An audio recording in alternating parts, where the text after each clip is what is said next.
अच्छे लोगों के साथ हमेशा बुरा क्यों होता है, और जो बुरे लोग रहते हैं, जो दुष्ट लोग रहते हैं, उनके साथ कभी भी अच्छा ही क्यों होता है।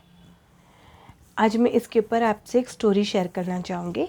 अगर आपने भगवत गीता पढ़ा होगा ना दोस्तों, तो उसमें आपने सुना होगा, और नहीं सुना है तो मैं आपसे शेयर कर देती हूँ।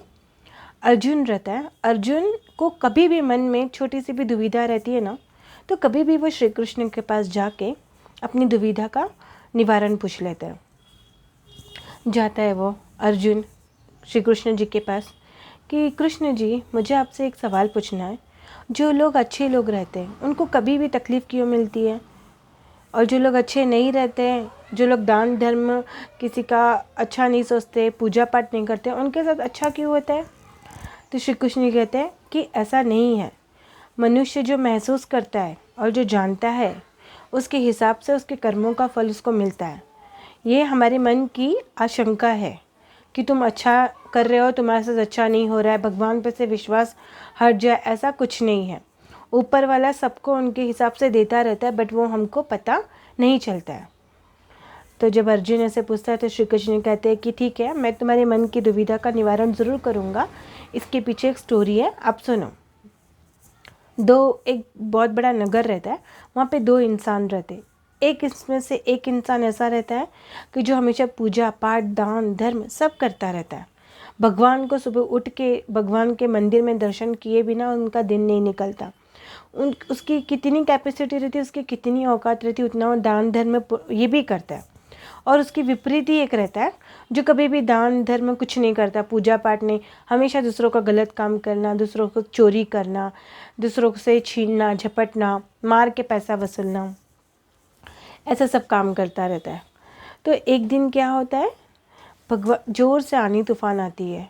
आनी तूफान आने में एक दिन मंदिर में जाके जो अच्छा इंसान रहता है वो भगवान से जाके, पहले जो चोरी करने वाला रहता है, दूसरा उसके विपरीत इंसान जो रहता है ना, वो पहले जाता है मंदिर में, जाके पूरा चोरी करके आ जाता है। देखता है कि इससे अच्छा मुझे टाइम अब नहीं मिलेगा चोरी करने के लिए।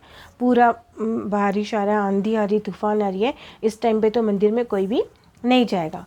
तो उस टाइम पे वो मंदिर में जाता है और पूरे भगवान के जो भी हैं सोना चांदी सब चोरी करके लेके आके बहुत खुश हो जाता है।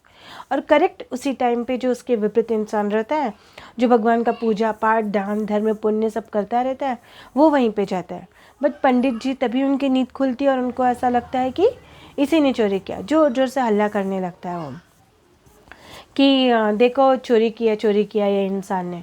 तो वो भागने लगता है वो सुन के। जब वो भागता है तब अचानक उसकी जो मतलब नसीब इतना ख़राब रहता है कि उसी टाइम पे वो फिर वहाँ से भागने लगता है। भाग भाग के आता है, तब तक एक गाड़ी आके उसको ठोकर मारती है। बट उसको कुछ होता नहीं है, पर हाथ पाँव में ज़रा चोट लगती है और वो वहीं से जाते रहता है। उसको भगवान पे से पूरा भरोसा ही हट जाता है। वो भगवान का क्या करता है, बोलता है क्या भगवान, मैंने इतना पूजा पाठ किया आपका, इतना दान धर्म किया, तो भी मेरे साथ ऐसे हुआ। अब से मैं आपका पूजा पाठ नहीं करूँगा। भगवान के जितने भी पोस्टर वगैरह रहता है घर में, वो सब निकाल के वहाँ पे फेंक देता है। बट जो उसके विपरीत इंसान रहता है, वो क्या करता है, खुशी खुशी हंसते हुए जाते रहता है कि वाह मेरे को इतना सोना चांदी मिल गया है, इतना छोटा सा चोरी किया मैंने, मुझे इतना अच्छा सोना चांदी मिल गया है कि मेरी ज़िंदगी निकल जाएगी। ऐसे हंसते हंसते खुश होकर वहाँ से जाते रहता है। बट जो अच्छा इंसान रहता है वो उसकी बातें सुन लेता है। बातें सुन के उसको और तकलीफ़ होने लगती है, उसका और भी पूरी तरीके से मन में से भगवान का भरोसा ही हट जाता है। एक थोड़ा टाइम के बाद दोनों की भी मौत हो जाती है। जब दोनों भी मर जाते हैं तो ऊपर यमराज के पास जाते हैं। यमराज को पूछते हैं कि क्या यमराज जी, मैंने तो इतना पूजा पाठ किया, इतना सब कुछ किया मैंने, तो भी मेरे साथ ऐसा क्यों हुआ।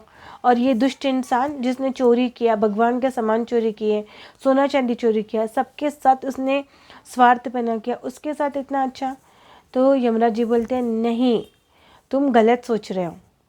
तुम्हारे कर्म के अनुसार तुम्हारी मौत तो तभी हो जानी चाहिए जब तुम मंदिर से भाग रहे थे और तुम्हारी गाड़ी के सामने आ गए थे, तुम्हें जरी चोट में तुम वहाँ से ठीक ठाक होके अब तुम्हारी मौत हुई है।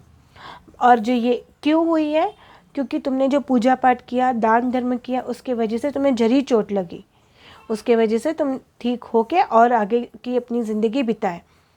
और जो ये जो दुष्ट इंसान है जिसने चोरी वगैरह सब किया है, ये तो मेरे विपरीत इंसान है, इसके नसीब में राजयोग था, बट राजयोग नहीं करके इसने चोरी वगैरह करके अपने जीवन यापन किया, और अपने जो जीवन में भी इसने कोई अच्छे कर्म नहीं किए।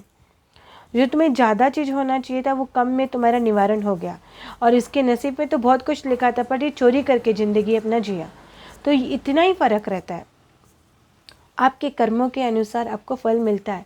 आप दूसरों का कॉपी मत करने जाइए कि वो वैसा कर रहा है तो मैं भी वैसे ही करती हूँ, नहीं। आप कभी भी आपके मन में और दिमाग में जो चल रहा है वैसे ही करिए। भगवान का नाम लीजिए, जैसे ही आप भगवान का पूजा पाठ करते हैं वैसे ही दिन पे दिन आपका करते जाइए। थोड़े दिन, 1 साल, 2 साल, 3 साल, 10 साल के बाद आपको उसका रिजल्ट मिलेगा। बट ये याद रखिए, जो आप सुकून की ज़िंदगी जो अभी जिएंगे ना, उसके आप बाकी लोग का कंपेयर कर दीजिए, जिनके पास बहुत धन दौलत है उनके पास वो सुकून नहीं रहेगा दोस्तों। जो आप अपने घर में अपने फैमिली के साथ, अपने बच्चों के साथ छोटे छोटे टाइम स्पेंड करेंगे, क्योंकि आपको ज़्यादा टेंशन नहीं रहेगा। आपके पास धन दौलत दिया है भगवान ने, उतना दिया है जितना आप अपनी लाइफ को लग्जरी लाइफ जी सके आपके नसीब से। तो वैसे ही पूजा पाठ करके भगवान के ऊपर से अपना भरोसा मत उठाइए।